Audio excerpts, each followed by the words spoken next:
فغطيته به وصرت أنظر إليه وإذا وجهه يتنلأ كأنه البدر في ليلة تمامه وكماله. اللهم صل على محمد. وما كانت إلا ساعة وإذا بولد الحسن قد أقبل وقال السلام عليك يا أمه، فقلت عليك السلام يا قرة عيني وسمت أحوالي، فقال يا أمه إني أشم عندك رائحة طيبة كأنها رائحة جد رسول الله صلى الله عليه وآله، فقلت نعم إن جدك تحت الكساء، وأقبل الحسن عليه السلام نحو الكساء وقال السلام عليك يا جداه يا رسول الله، أتأذنني أن أدخل معك تحت الكساء؟ فقال وعليك السلام يا ولدي ويا صاحب حوزي، قد أذنت لك فدخل معه تحت الكساء. اللهم صل على محمد. وما كانت إلا ساعة وإذا بولد الحسين قد أقبل وقال السلام عليك يا أمه، فقلت عليك السلام يا ولدي ويا قرة عيني وثمرة أحفادي، فقال لي يا أمه إني أشم عندك رائحة طيبة كأنها رائحة جد رسول الله صلى الله عليه وآله، فقلت نعم إن جدك وأخاك تحت الكساء، وذا الحسين عليه السلام نحو الكساء، وقال السلام عليك يا جدا، السلام عليك من اختاره الله تعذرني أن أكون معكم تحت الكساء، وقال وعليك السلام يا ولدي ويا شافي أمتي، قد أذنت لك فدخل معهما تحت الكساء. اللهم صل على محمد.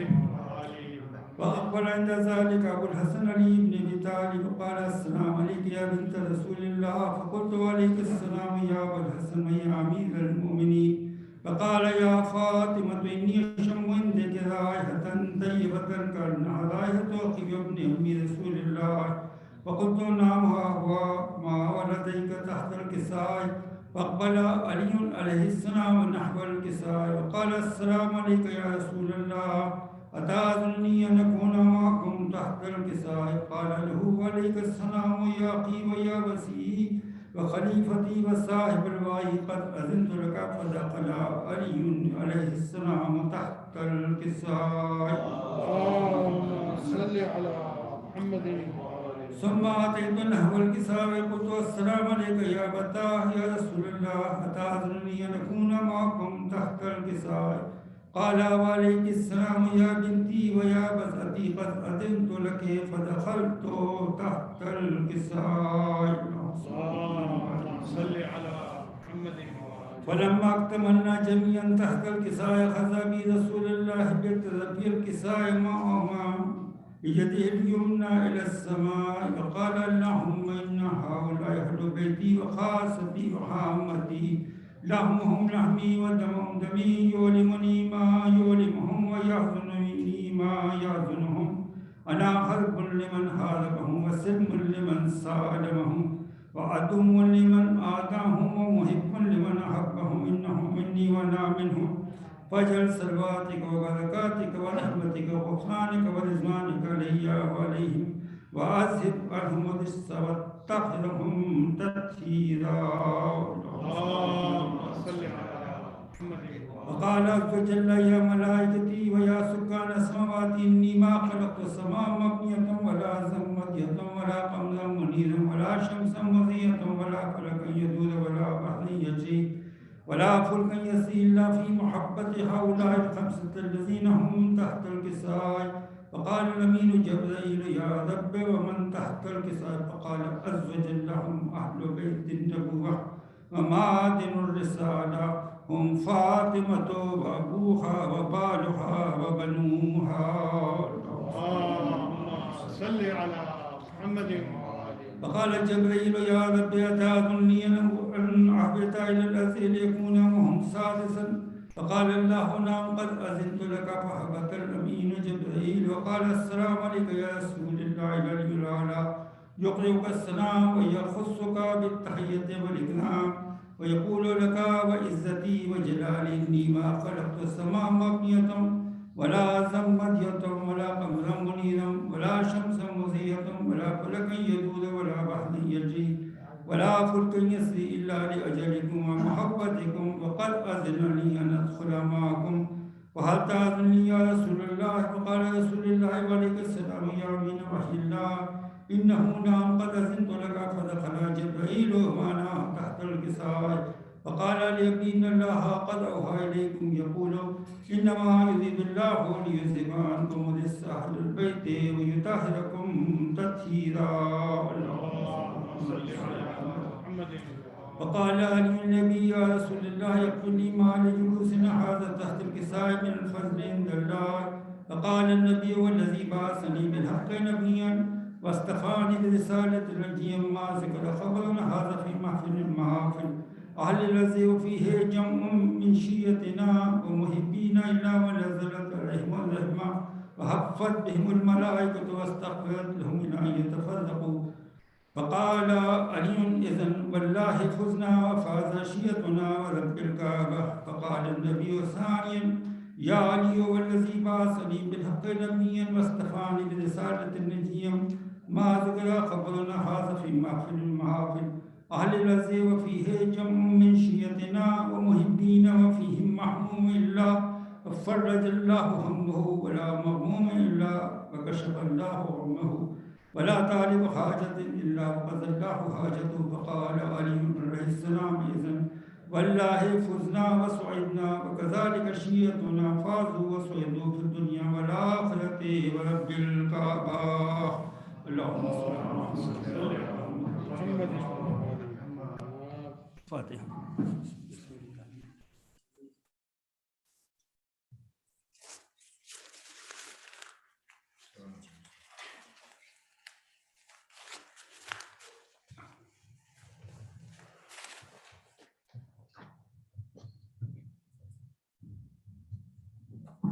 محمد وعلى محمد صلوات. اللهم صل على محمد وعلى الصلوات. اللهم صل على محمد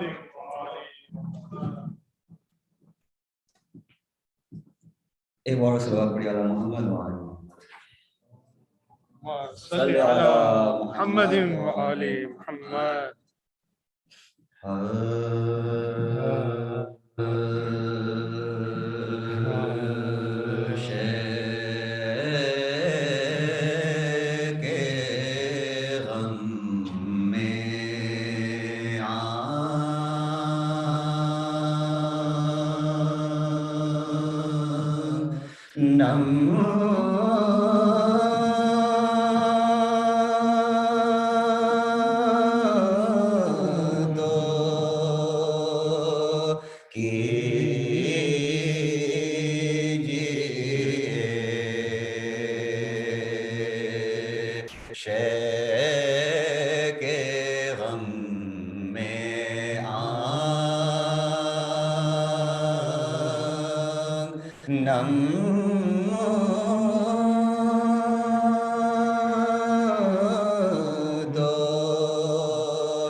اور دور ہو جائیں گی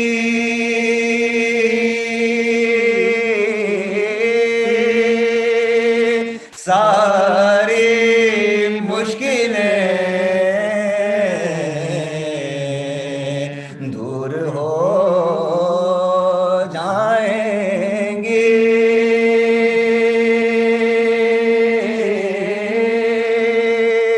ساری مشکلیں سر در ہے در پہ ہم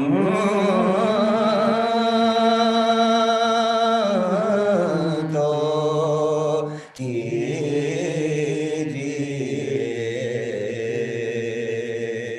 شے کے غم میں محمد وآل محمد صلی اللہ علیہ وسلم. اللهم صل على محمد وآل محمد.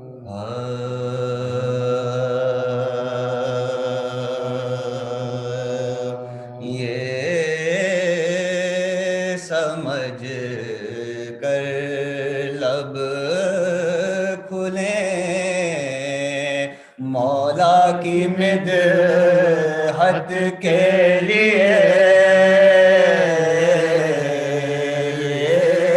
سمجھ کر لب کھلیں مولا کی مدحت کے لیے، اور دل لہو کرنا پڑے گا اس عبادت کے لیے، اور دل لہو کرنا پڑے گا اس عبادت کے لیے،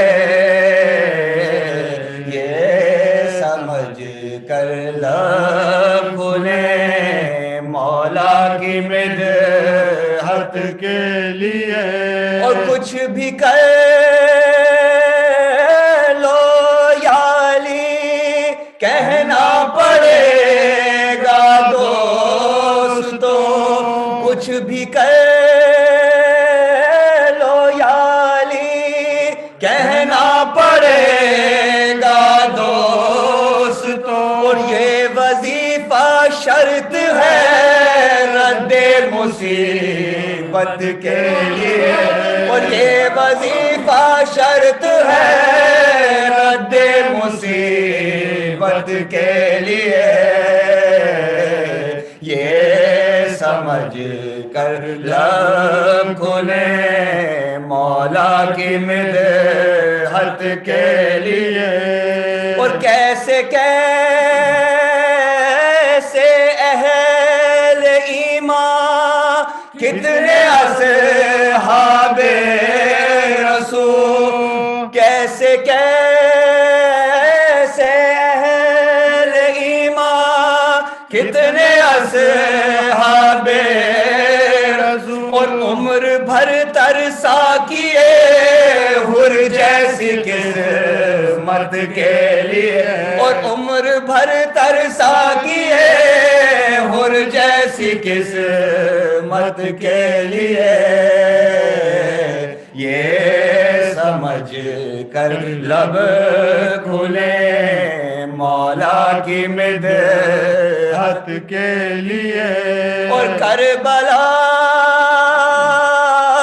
میں زیر خنجر کون ہے یہ سجدہ کربلا میں زیر خنجر کون ہے یہ سجدہ، اور کھچ کے کعبہ آ گیا کس کی زیارت کے لیے، اور کھچ کے کعبہ آ گیا کس کی زیارت کے لیے، یہ سمجھ کر لب کھلیں مولا کی مدحت کے لیے، اور خون میں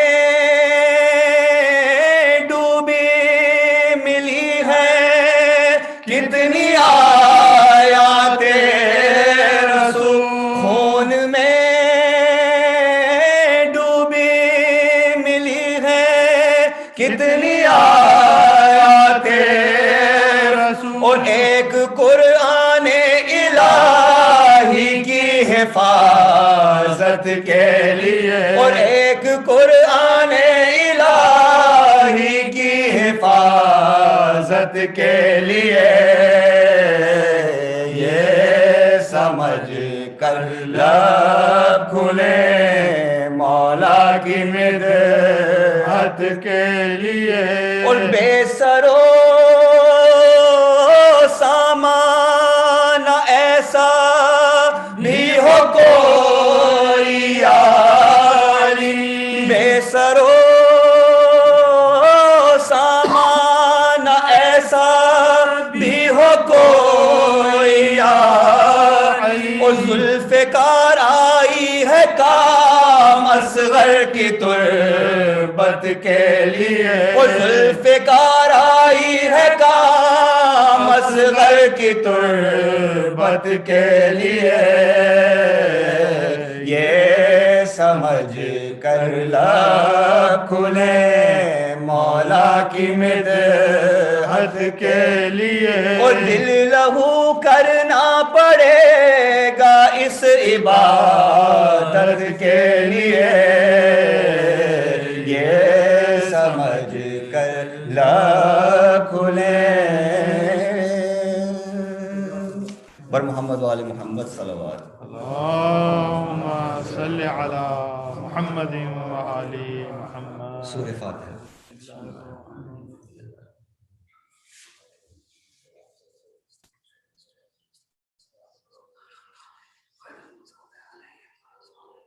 ایک اور صلوات پڑھی علی محمد اللہم صلی علی محمد وآل محمد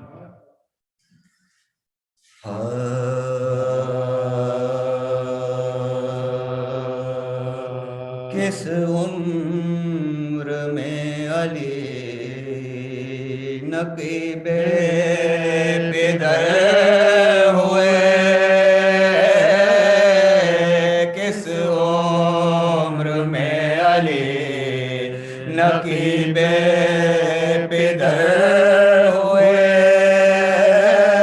اور بچپن میں دل پہ چوٹ لگی نوحگر ہوئے یثرب میں جانشین شہ بحر و بر ہوئے یہ وارث بذات خیر البشر ہوئے یہ وارث بذات خیر البشر ہوئے اور علم و عمل کو مان لیا شیخ و شاب نے کیا کم سنی میں پائی بزرگی جناب نے کیا کم سنی میں پائی بزرگی جناب نے اور چرخ نہم امام دہم کا مقام ہے پشت و پناہ Harsh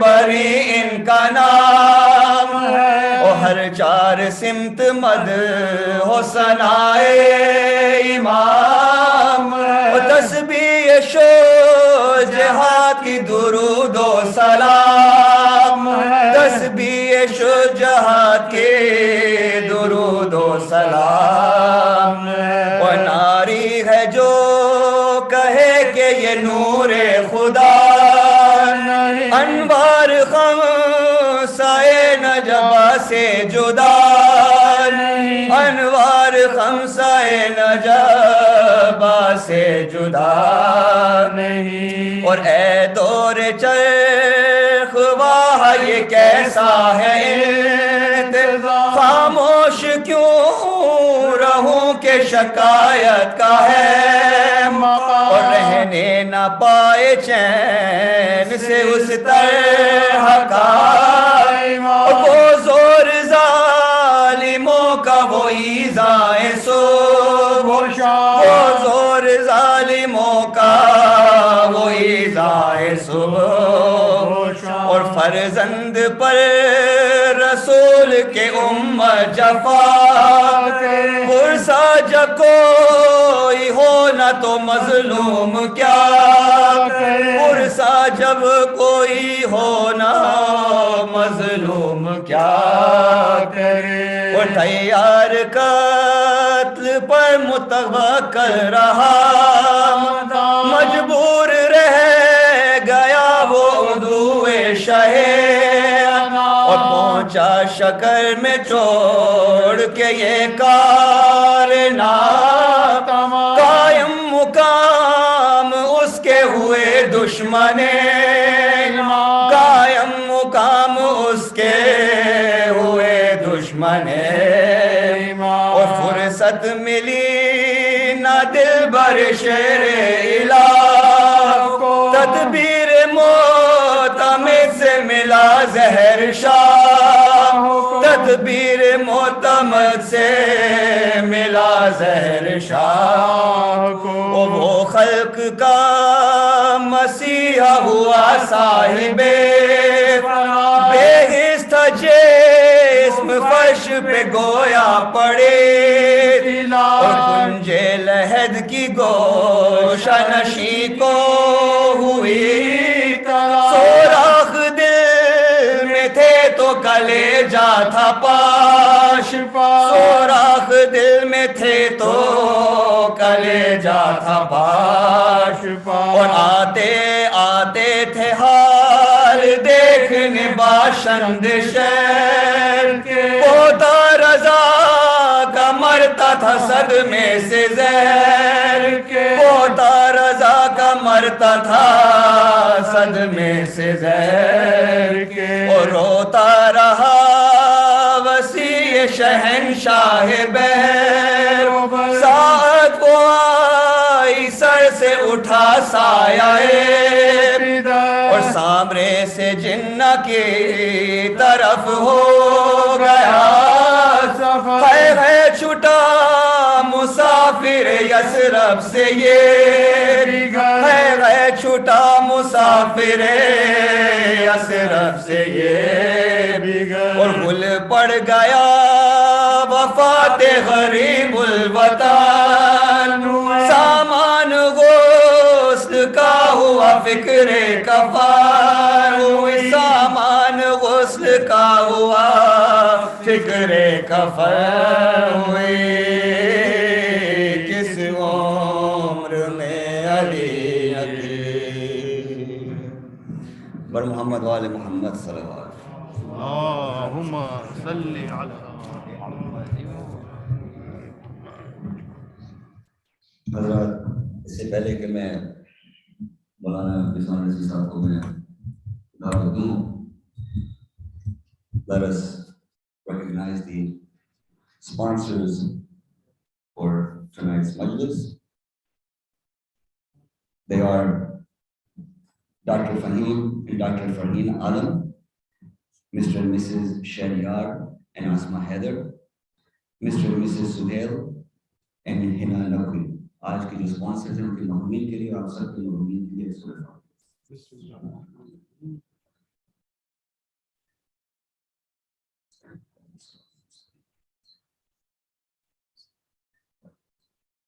Also, let us recite this verse of Surah number 5 times for all those that are sick and that are ill, khususan for Sister Zakia Bano in Pakistan. أعوذ بالله من الشيطان الرجيم بسم الله الرحمن الرحيم أما يجيب المضطر إذا دعاه ويكشف السوء أما يجيب المضطر إذا دعاه ويكشف السوء أما يجيب المضطر إذا دعاه ويكشف السوء أما يجيب المضطر إذا دعاه ويكشف السوء أما يجيب المضطر إذا دعاه ويكشف السوء۔ اللہ تعالیٰ سے دعا کرتے ہیں آج کے جو اسپانسرز ہیں ان کے مرحومین اللہ تعالیٰ ان کے درجات بلند کرے، اور آج کے جو اسپانسرز ہیں اللہ تعالیٰ ان کی توفیقات میں اضافہ فرمائے۔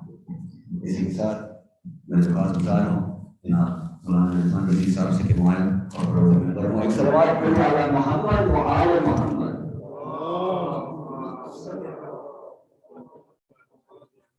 اور حبیب خدا ختم الانبیاء نعرہ صلوات۔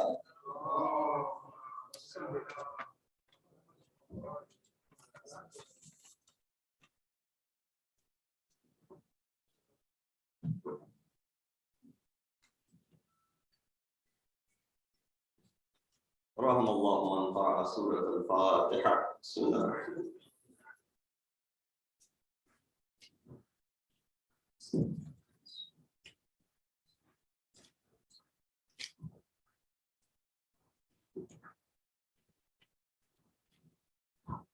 दफा और सूरत फातिहा की तिलावत करके आज के स्पॉन्सर्स की मदद को साथ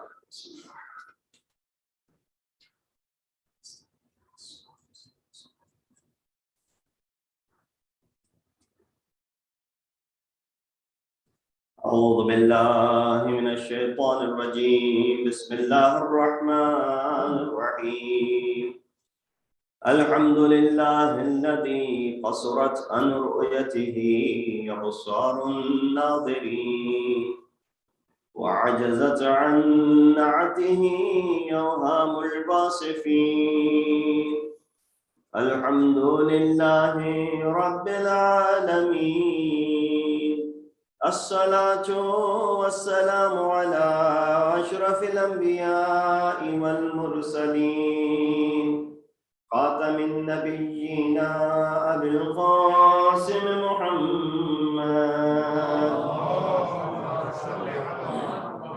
وأهل بيته الطيبين الطاهرين المعصومين الذين أذهب الله عنهم الرجس وطهرهم تطهيرا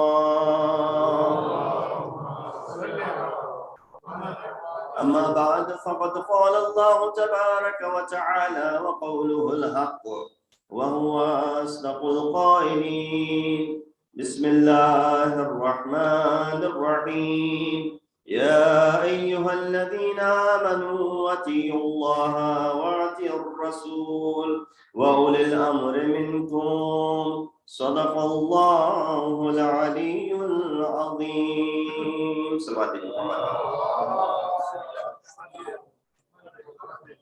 Assalamu alaikum wa rahmatullahi wa barakatuhu. Condolences on this sad occasion on which we commemorate the Shahadat of our 10th Imam, Imam Ali al-Naqi al-Hadi alayhi salatu wassalam.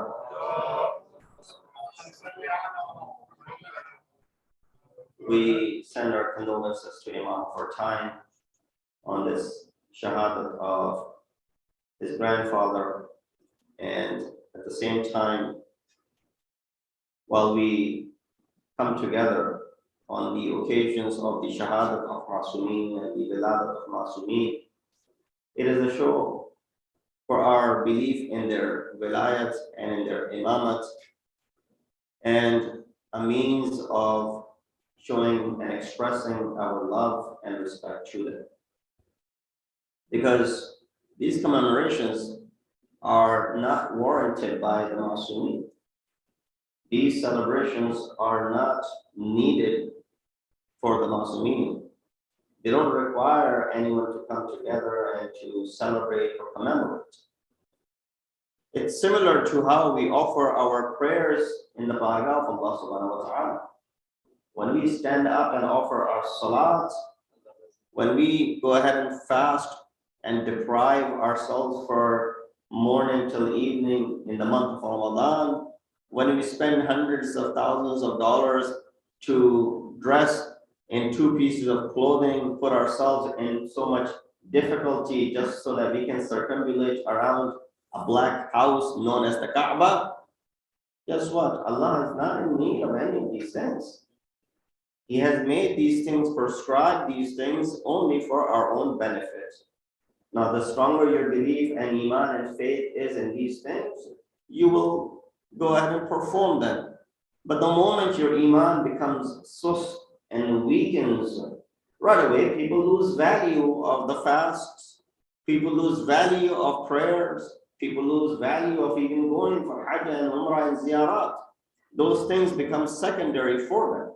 Similar would be the case when it comes to the Wiladat and the Shahadat of Masumeen, alayhimu salatu wassalam, that they're not in need of these by any means. They're not in need of us to come together and to have this celebration or to have this commemoration. Yes, when we do come together and celebrate and commemorate, what does it do? It benefits us.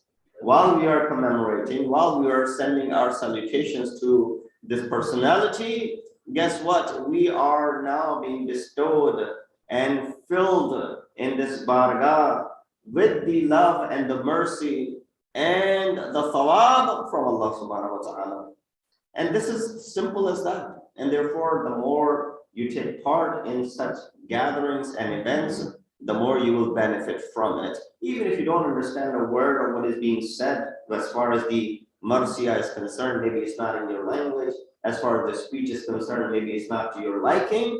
But the fact that you came for the love of Sayyid al-Shuhada, for the love of Aimai Ashab, that itself is the moment of acceptance in the bargah of Allah subhanahu wa ta'ala. Before I get into the discussion that I have for you regarding our 10th Imam, son of our 9th Imam, there are riwayat in reference to the Wiladat of Imam, which is the second of this month of Rajab, or the middle of Dhul Hijjah is also another tariq which is mentioned. But as far as the Shahadat of this Mazloom Imam is concerned, it is known that it was on the third day of the month of Rajab, in the year 254, in the city which is known as Surraman Ra'a or Samarra. In fact, Imam was buried in his house. So the place that you have gone for the ziyarat, where the zari of Imam is situated, that is basically the house of Imam that you go into. Now, this is the value of this month, that it begins with the wiladat of our 5th Imam, then you have the wiladat of 10th Imam, then you have the wiladat of 1st Imam, and eventually this month comes to an end, but it is considered to be one of the holy and the sacred months. And this is not our call, rather it is the call of Allah subhanahu wa ta'ala. Inna iddat ash-shuhur inda Allahi ithna ashara shahran. That indeed in the sight of Allah there have been 12 months since the very beginning of the creation of mankind. Arba'atun minhum hurum. 4 of these 12 months are what? Sacred. Amongst those 4 is the month of Rajab. Therefore, we have so many riwayat pertaining, concerning the importance of the month of Rajab, the salat that you perform in this month of Rajab, the fast that you perform in this month of Rajab, and as well as all the wiladat that we have of Ma'asumin and Amma'at. There's this message that is circulating. I was sent this message as well, and seemed as if someone who does not belong to this Maktab-e Ahl Bayt, Madhab-e Ahl Tashayyu, has sent this message condemning all the things that we do during this month especially, and labeling everything as bid'ah. To begin, they say, well, all these riwayat in the importance and the emphasis of the month of Rajab, none of them are true except one which they narrate. That month of Rajab is amongst the months which is Muharram, meaning sacred, and even the people of Jahiliyyah used to take care of the azamat of this month and stop from qital and battles. So Islam came and continued that.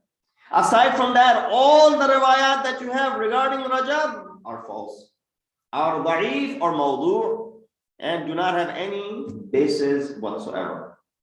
Meaning Rasulullah saying, Rajab shahrullah, Sha'banu shahri, wa Ramadan shahr ummati, false.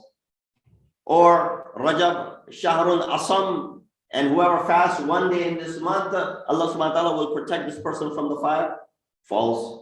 And many such riwayat that I talked about last week, or maybe earlier this week during the speech given in Tuesday night program. So we went in details of some of the fawaid of different amal that are performed. They said this is all bid'at. And that salat, namaz salatul raghaib, which is offered on the first Friday night of this month, has no value whatsoever. This is made up by the rawafid, and the salat is bid'at, and all the bid'at are dalalat, and all the dalal will end up in Jahannam. And similarly, many other things that are associated. For example, if you were to fast in this month with the aspect and understanding that you will get reward because there's riwayat which tells us to fast 1 day or 3 days or 1st of the month or the 15th of the month and the last of the month, bid'at. Your fast is not only accepted, it's also creating a bid'at. For example, some associate that the event of Mi'raj took place in this month, the end of month Rajab, 27th of Rajab, Mi'raj of Rasulullah took place. How do you know that was the day when the Mi'raj took place? Yes, Mi'raj we don't deny, but how do you know it was taking place this day? But if it was taking place this day, why do you have to go out and have the mahafil and the celebrations and the salat which is associated with the night of the amal of Shab-e Mi'raj, bid'at? Why do you feed and have this niyaz, which is called the kunde niyaz, where you go ahead and associate that this is niyaz of our sixth Imam, Imam Ja'far as-Sadiq alayhi salatu wasalam, that you associate the niyaz from the sixth Imam, and you say, well, if a person performs this, all their hajat will be fulfilled, and if their hajat is not fulfilled, they can, na'udhu, I'm just quoting what they said, you can grab the gireban of the sixth Imam on the day of judgment, why my hajat didn't come true. I don't know if this is something which is right, but nonetheless, all these ishkalat were mentioned in that clip. And so I was sent to this clip, and I did my best to go ahead and answer, and looking at the importance of it, that it is circulating at this level, and things go out of hand when it comes to social media.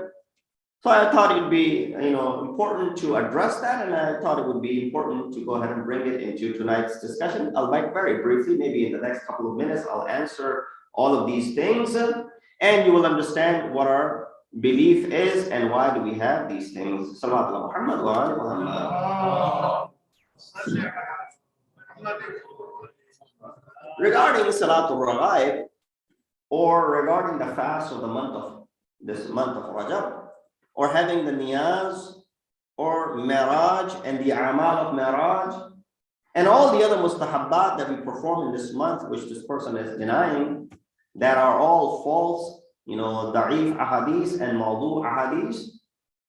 They say, well, this was something which was not done by Rasulullah.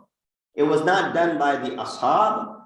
It was not done by the tabi'een. It was not done by the aslaf. First of all, let it be very clear. For us, the only criteria in these categories that you mentioned are not aslaf, are not tabi'een, are not ashab. The only zat which is criteria for us is the Prophet of Islam, Hazrat Muhammad Mustafa sallallahu alaihi wasallam.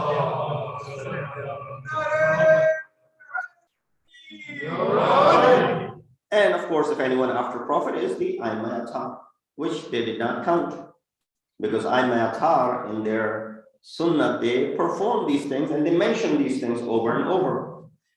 Secondly, as far as the bid'at aspect of any of these things is concerned, that Rasulullah did not do it.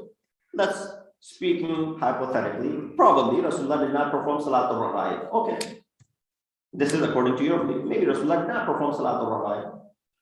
Or Rasulullah did not fast during the month of Rajab. Or Mi'raj may have taken place, but Rasulullah did not do these mahafil of the Mi'raj afterwards that go ahead and every year after that year, every 27th of Rajab, let's have a jashan. Or did not hold the niyaz of the month of Rajab, for example. So they say, well, anything that Rasul didn't do, if you go ahead and do it, it becomes what? Bid'at. First of all, the concept, if that is the criteria, then the first thing that we need you to prove to us is the salat, which is ra'ij in the madhab of Ahl Tasannu, which is Salat al-Tarawih, which all of their scholars, Bukhari and Muslim, mention in their book that Rasulullah did not perform. Even the first Khalifa did not offer this salat. In fact, it didn't exist in the time of the first Khalifa. And only in the time of the second Khalifa, when he saw people during the month of Ramadan scattered, performing Salatul Shab, Salatul Layl, standing in the masjid hall. Let's say you come here, one day we'll come inshallah, and when we come to this masjid, we see in the entire month of Ramadan, you come at any time, people are scattered and praying. The second Khalifa came and he said, why are people praying separately? Tomorrow, have an Imam, everybody stand behind him. They went ahead and accordingly, they went ahead and did that.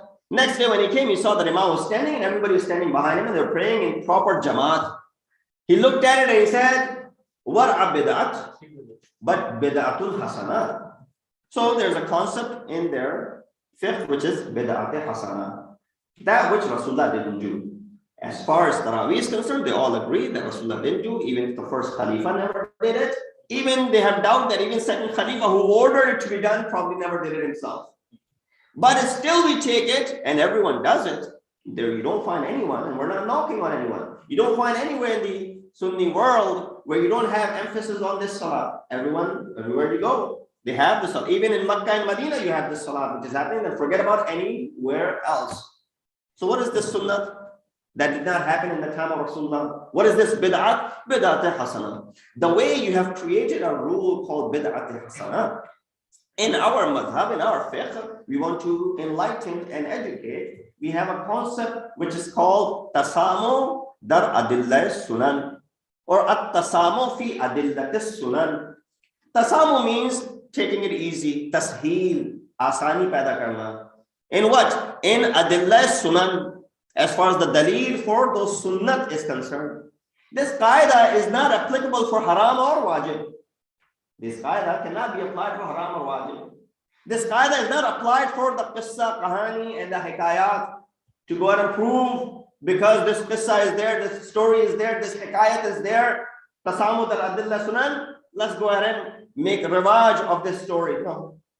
The only place ulama have permitted to use this concept of tasamu fi adillat sunan is in mustahabbat and makruha. So if you have a hadith, maybe da'if, which talks about an action which is mustahab, that's why when we offer Salatul Laylatul Raghaib, we make the niyat that I offer the Salat of Laylatul Raghaib raja'an qurbatan ilallah. We didn't say sunnat qurbatan ilallah because we don't consider this to be sunnat either. We say raja'an, and any action that is done with the umeed and raja to gain the benefit, there's nothing wrong with it, especially when we have the qaida called at-tasamu fi adillat sunnah. That's the first answer in regards to Salatul Laylatul Raghaib or the fasts of the month of Rajab that are mentioned in the kalam or the riwayat that we have from Masumi alayhi salatu wasalam. When Rasulullah can go ahead and fast according to their belief on the day of Ashur, following the sunnat and the sirat of the Jews. When Rasulullah entered Medina, he saw Jews were fasting. It was the day of Ashur. He said, "Why are you fasting?" He said, "This is the day when Hazrat Musa gained victory." Rasulullah said, "Hazrat Musa is closest to me. From today, we are going to go ahead and fast as well." Tashabbu be Yahud, what Rasulullah did according to this riwayat of theirs. So they fast very, with respect and honor. They go ahead and fast on the day of Ashur, which of course there's a discussion we have done regarding that before as well. So with that said, we have this qaida. You have your qaida which says bid'atun hasana, anything that was not done in the time of Rasulullah, and anything that just merely didn't exist in the time of Rasulullah and is there today does not automatically become a bid'at. Meaning Rasulullah did not have this mic back then, so when I'm using this mic right now, it's not a bid'at for me. Why? Because Rasulullah subhanahu wa ta'ala, I'm not including this to be part of Sharia. I'm not saying usage of this mic is wajib, qurbatan ilallah. And if you don't use it, you have committed an action which is haram. As long as I'm not including this to be part of Sharia, then there's no concept of bid'at at all. Sallallahu ala Muhammad wa ali Muhammad.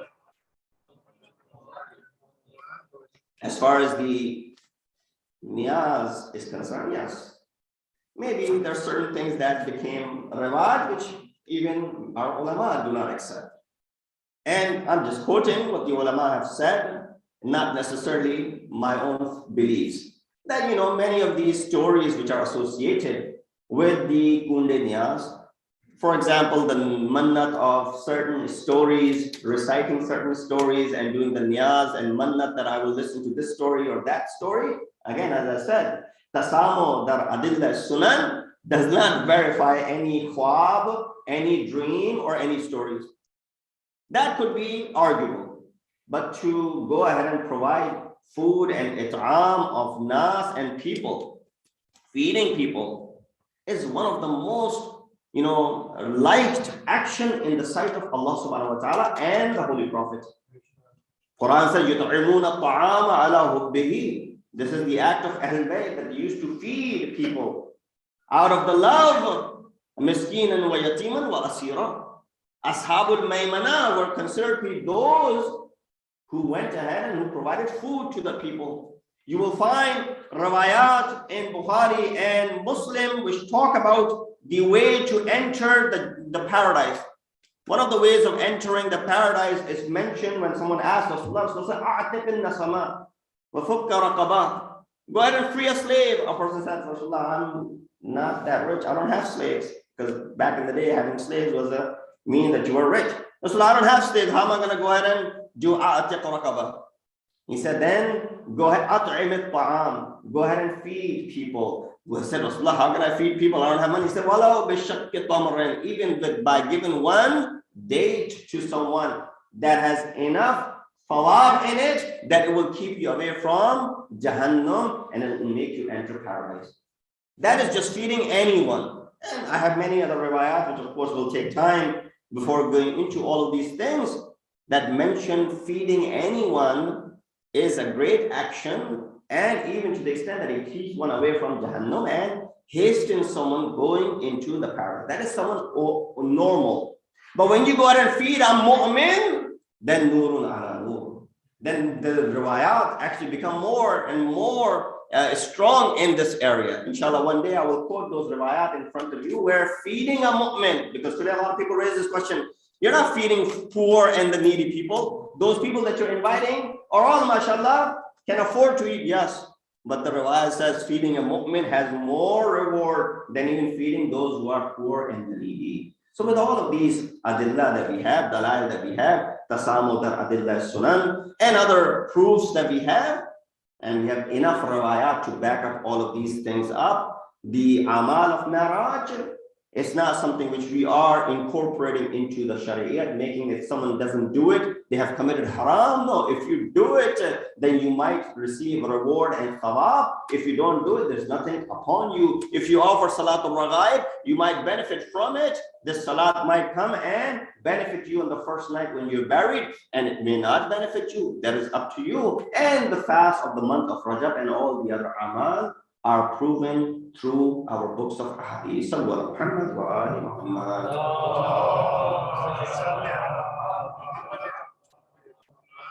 I thought it was appropriate to go ahead and address this, as many had sent messages regarding it. I recorded this on WhatsApp as well and sent it, but this has now become official recording as well.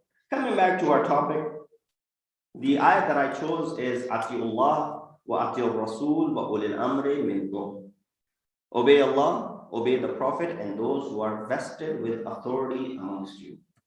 There's so many events that took place in the time of Imam Ali and Naqi ﷺ that reflect, that show and display the aspect of him being ulul amr. A lot of times there's this debate. Ita'at of Allah is fine, ita'at of Rasul is fine, but ita'at of Ghair Khuda and Ghair Nabi, who are the recipient of this ita'at? Some of this ita'at belongs to Ahlul Bayt and Ashab, the 12 Imams. The proof of that is the riwayat of Jabir ibn Abdullah al-Ansari. The moment this ayat was revealed, the first question anyone would ask, if today this ayat is recited for you, and the translation is recited for you, you say, yes, we believe in Atiullah, we believe in Atiur Rasul, but who is Ulul Amr? That should be a natural question. Let's say someone who is not a Muslim comes across this ayat without reading the tafsir of it, would have this question, generally would ask this question. And so Jabir ibn Abdullah al-Ansari asked Rasulullah, oh Rasulullah, who is Ulul Amr? We know Allah, we know Rasul, who's Ulul Amr? Rasulullah did not keep ambiguity explaining who Ulul Amr is, did not speak in ishara or kinaya, spoke explicitly mentioning the names of one Imam after another with their alqab until the 12th Imam. It's starting from Amir al-Mu'mineen, Ali ibn Abi Talib, going through his sons, all the way to Imam Ali al-Naqi, Imam Hassan al-Askari, and the 12th Imam, Rasulullah said, Sammiyi wa Kanniyi, the one who has the same name as me, the one who has the same, kunniyat as me, will be the last of these. And Rasulullah mentioned the riwayat by their alqab so that there's no ambiguity as to who these ulul amr amongst them are. And they're none but ma'sumin. And if you go ahead and look at the seerah of Ahl Bayt and ma'sumin alayhi you will find that on numerous occasions these events would certify the ulul azm aspect of Aimma Athar. And this is where we offer people to go ahead and read and study. There was a person by the name of Abdul Rahman in Isfahan. He was asked a question as to how did you become the follower of Ahlul Bayt? He lived in time of our 10th Imam. He said, one day I was summoned by the Khalifa, and it was at the time of the work, I was summoned by the Khalifa, and I was waiting outside until they called that Ali ibn Muhammad is being summoned. I said, who's Ali ibn Muhammad? He said, he's amongst the children of Rasulullah. And he said, as soon as I was waiting outside the darbar and I saw this man coming in, as he was coming in, people were, giving way to him. I looked at his face, and right away it had such an impact on me just by looking at his face. I said, oh Allah, if Khalifa has called him and he has intentions, meaning killing him, and evil intentions regarding this man, oh Allah, turn the evil intentions of Khalifa away from this man, because he's too pure to be killed in this way. And he was making dua. He said, I continued on making the dua. As Imam was walking, he wasn't looking up to anyone. He was looking at the ground until Imam went past me. He stopped and he turned to me and he said, Abdul Rahman, Allah subhanahu wa ta'ala has accepted your dua. And in return, I'm giving you the offer. I'm giving you the news that you will return back to your hometown as well, safe and sound. Allah will give you kathirul mal, and Allah subhanahu wa ta'ala will give you kathirul awlad. He said, nobody knew my name at that moment, and this prophecy that was given to me was only to be true later on. He said, from there I went back, I came across, and then I was given this malik kathir, and I was given lots of awlad. And from that day on, I realized that this is not an ordinary individual. This is that ulul azm. This is that ulul amr which is mentioned in the ayat of Quran. Muhammad wa alayhi.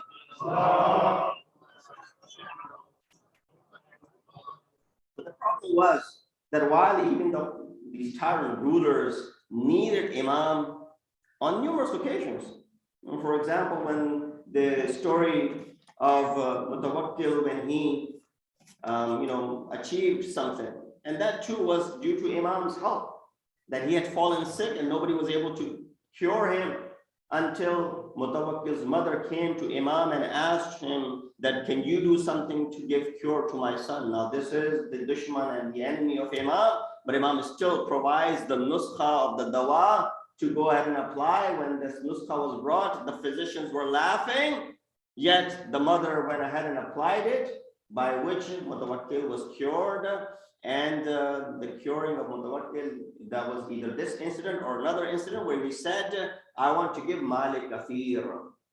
And then he asked the fuqaha, how much is Malik Kathir? I made a niyat, I made an oath that if I become cured, I will give Malik Kathir. Now I'm not sure what is Malik Kathir.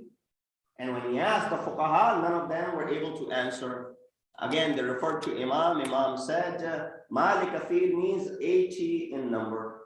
80 dinar or 80 dirham. He said, how so? He said, because ayat of Quran says that Allah subhanahu wa ta'ala helped fi wa mawatina kathira, and the mawatina kathira that Allah subhanahu wa ta'ala had helped were 80 maqamat in which the help had come. Therefore, mawatina kathira refers to 80, and go ahead and give 80 in number. Now, whatever that is you want to give, but 80 would be reflective of this kathir of yours.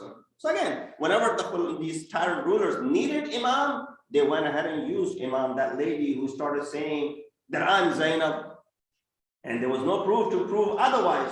He said, I'm Zainab. He said, Zainab died so many years ago. How could you be Zainab?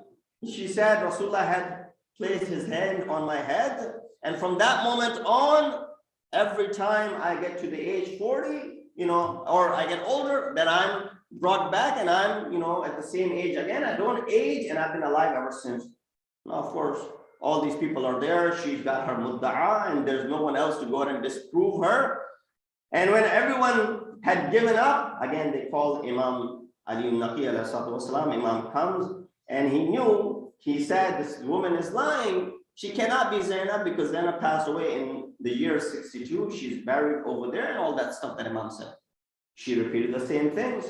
Imam said, okay, in order to prove this, let me tell you one thing, that it is haram on the fierce animals, wahshi animals, to consume the meat of the children of Ali and Batul.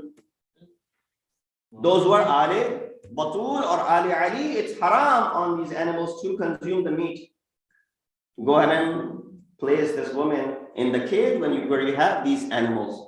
Now there were a lot of other Ali Rasul over there amongst the Sadat who were standing there.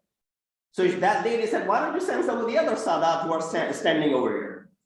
And the Rabbi said all the Sadat stood back and they were fearful of entering into. This is where your siyadat will be tested. That when we make the dua, Ya laytani kuntu ma'akum, we wish that we were with you, O Imam, when the fawz falls an azima. When you are put to test, when you are given that opportunity, see, will you be able to stand your ground or will you run away? So nobody wanted to go. And someone said, I said, why shouldn't Imam go ahead and show it to us if he's claiming, and if this is the claim that, it's haram for these animals to bite or consume the meat of Ahl Bayt. Imam said, sure. And they brought this ladder. Imam entered the cage. And as soon as Imam entered the cage, you've heard the story. I just want to derive something from it. All the lions and the other animals that were kept in that cage, they came close to the libas of Imam and they were smelling the imamat, the fragrance of the imamat of Imam. And people started looking and staring at that manzar until one of the deputies of the Wakil said, what are you doing? People, if they saw this mu'jizat, they will all turn to this man and he will easily be able to grab the attention of the people. And what will happen to your hukumat? Bring him out as soon as possible before this becomes, and this goes in our terminology, viral. And right away they ordered that Imam be brought out of the cage. And when Imam came out of the cage, that lady right away repented, saying, I was lying because I was faqir and I needed money and there was no other way to gain money but to go ahead and lie and claim that I'm Zainab so that people will continue to provide for me. Sallallahu alaihi Muhammad wa ali Muhammad.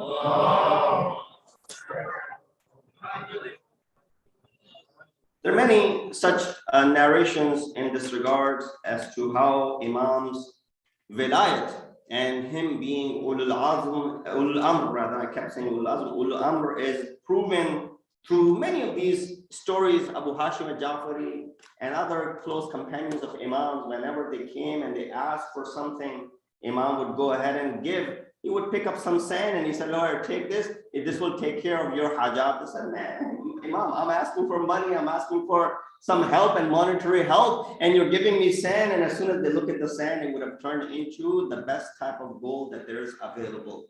So there were many such events and incidents which would prove Imam being the ulul. Of course, you and I, as the followers of Maktab-e-Ahl Bayt and Ashariyo, we do not need these miracles to prove us any further how Imam and Ma'sumin were ulul amr. No, they were ulul amr. And the riwayat, the ayat which says the itaat of Allah is wajib, itaat of Rasul is wajib, similar itaat of Ma'sumin is also wajib, and there's no questioning about it. But this is where others need to be invited in our fold. They need to be informed of this. And the simplest way is to go ahead and read and study the biographies of Ma'sumin, which is filled with such events. Tonight, inshallah, towards the end, I just wanted to quote a couple of words of wisdom from Imam alayhi salatu wasalam, as there are many stories which I will skip for the brevity of time. Imam alayhi salatu wasalam says, Khayrun min al-khayri fa'ilu. Khayrun min al-khayri fa'il. Meaning what? It says better than good action is the one who performs that good action. Look at the depth in the kalam of Imam. That all of us here sitting, we can easily go ahead and say that so and so is a good action. You know, charity is a good action. Building a mosque is a good action. Building a school is a good action. Helping the needy is a good action. Performing the fast is a good action.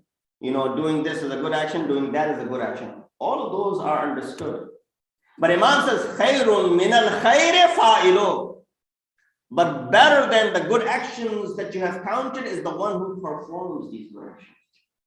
So don't just count the good actions, rather be amongst those who are the fa'il and the performers of this good action. Because if you're not one of those, then you're merely just amongst the people who will be counting the fadail of Ahlul Bayt, sitting and saying wahwa on the fadail of Ahlul Bayt, yet not putting into the practice. But Ma'asumeen want to develop what? They want to bring and develop the practicing individuals from us.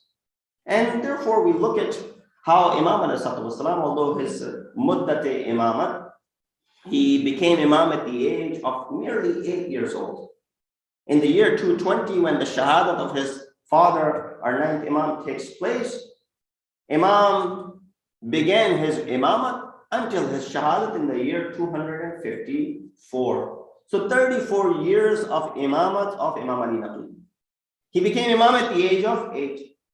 So they said, how can an 8-year-old be an Imam? Let's go ahead and get someone to teach him something. Because he's merely a child. Not understanding that merely a child that you're associating with Imam is the same who's Ulul Amr. They said, well, no, let's have him educated, and then inshallah we will consider him to be our Ra'is, whatnot. Not realizing that Quran has mentioned regarding the Risalat of Hazrat Isa when he was still a baby in the arms of his mother, regarding the Risalat of Hazrat Yahya and giving him Shariat when he was Sabiya, as a child, when the Risalat can be given to someone who's merely a child and an infant, why can Imamat be given to someone who's 8 years old? That's one proof. Regarding that, Ubaidullah Junaidi was hired, who had grudge against Ahlul Bayt, and who also, the reason behind all of this was to keep an eye on Imam. Because they realized that there's something in him. He's the son of the 9th Imam, and he's the one who's going to be carrying on the legacy. So they were fearful of that. So they wanted to keep a close eye and surveillance of Imam, on Imam. With having a tutor for Imam, what they wanted to do was to keep people away from accessing Imam. And when the access is broken off with their leader, with their Imam, easily will be able to penetrate and easily will be able to infiltrate into the masses. This was the idea. A few days later, someone, and this is merely a few weeks or some time later, after Ubaidullah, who's staunch and extreme enemy, has a grudge against Ahlul Bayt, who's chosen for this particular job, someone asked him, how is that Ghulam-e Hashimi? And Ubaidullah, only having been in the company of Imam for a few days and a few weeks, responds by saying he is not Ghulam-e Hashimi. Rather, he's Sardar of Hashimi. Why? People think, people think that I am teaching him. But the reality is that he is teaching me. Reality is that I have become his student. Wallahi, no one is more knowledgeable than him on the face of the earth right now. He is not only Hafiz of Quran, but he knows the ta'weel of every single ayat of Quran. People think that I am teaching him. This is merely their misunderstanding because I was hired to do this. But the fact that he is my teacher at the age of 8. You know what? This waqia you've heard.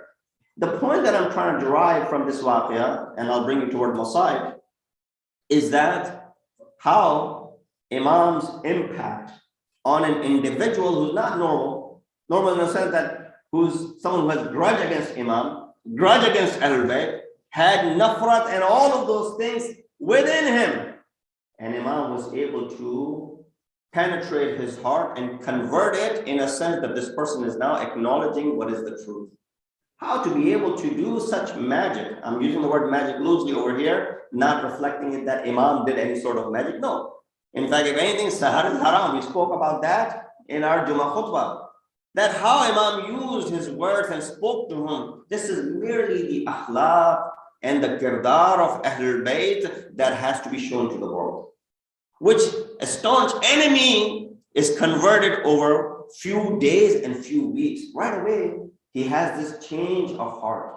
One of the companions of Imam went to see Imam because Imam was also placed into the prison.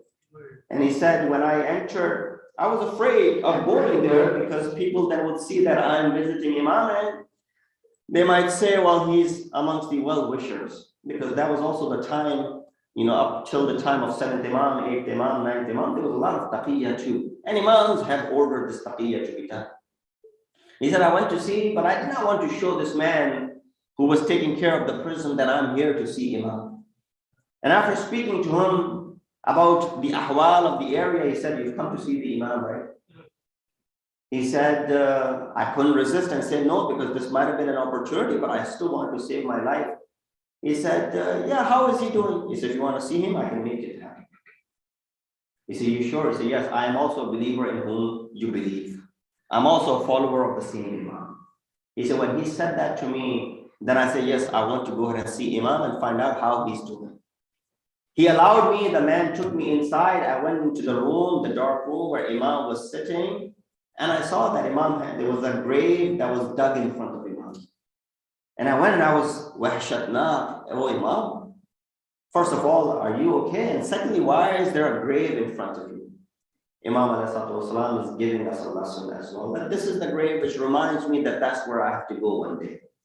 So it'll keep me from thinking about anything else, but to remind myself that this is my last abode and this is my last final resting place. And when he saw Imam in such condition, he said, I started weeping and crying. It was only a few days after that, because Imam was taken from Medina at the age of 13 and he spent the remaining years in Samarra.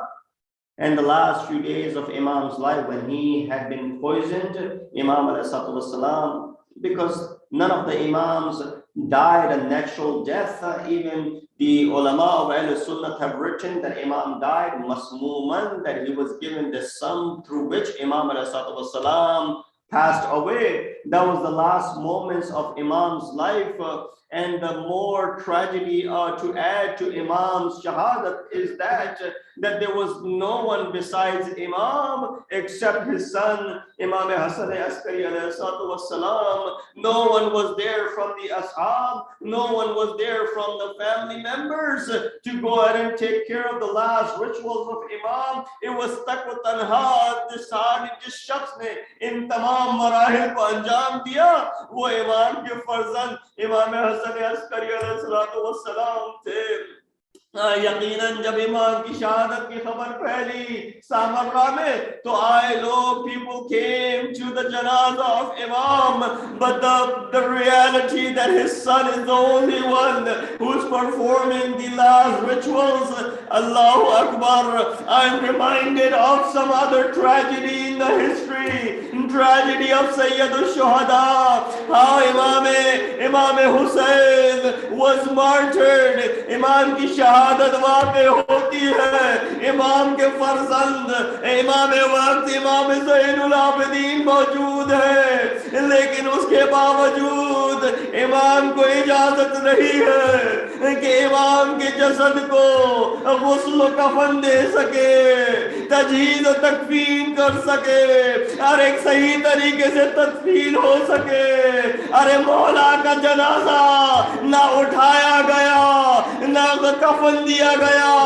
Ejaz से इमाम ज़ैनुल आबिदीन आते हैं, बाग के लाशे को दफनाते हैं। मैं कहूँगा इमाम हसन अस्करी, आपकी मुसीबत बड़ी है, आप अकेले अपने बाबा के जनाजे में हैं, उनकी तजहीज़ और तकफीन कर रहे हैं, लेकिन जब अकेले तजहीज़ और तकफीन कर दी, एक जम्मे गफीर आपके बाबा के जनाजे में मौजूद था। ألا لعنة الله القوم الظالمين وسيعلم الذين ظلموا أي القلبين ينقلبون. مات من حسين يا حسين.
کربلا میں حق کو ضرورت حسین کی تھی، کربلا میں حق کو ضرورت حسین کی تھی، کربلا میں حق کو ضرورت حسین کی لگتی وطن میں کیسے آئے، لگتی وطن میں کیسے طبیعت حسین کی تھی، کربلا میں حق کو ضرورت حسین کی تیروں کی چھاؤں میں وہ امامت حسین کی، رن میں سپر بنی ہے جماعت حسین کی تھی، کربلا میں حق کو ضرورت حسین کی تھی، کربلا میں حق کو ضرورت حسین کی بار بار کہتا تھا دم توڑتے ہوئے،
والنهار، ولا جعله الله آخر لحظ مني لزيارتكم. السلام على الحسين وعلى علي بن الحسين وعلى أولاد الحسين وعلى أصحاب الحسين جميعا ورحمة الله وبركاته.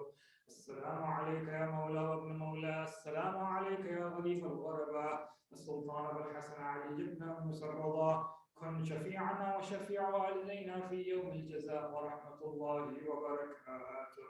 السلام عليك يا صاحب العصر والزمان، السلام عليك يا خليفة الرحمن، السلام عليك يا شريك القرآن، السلام عليك يا كعبة الإيمان، السلام عليك يا إمامنا وإمام الإنس والجان، عجل الله تعالى فرجك وسهل الله تعالى مخرجك وظهورك، وجعلنا من أنصارك وأعوانك وتحت لوائك. السلام عليكم يا أهل بيت النبوة جميعا ورحمة الله وبركاته.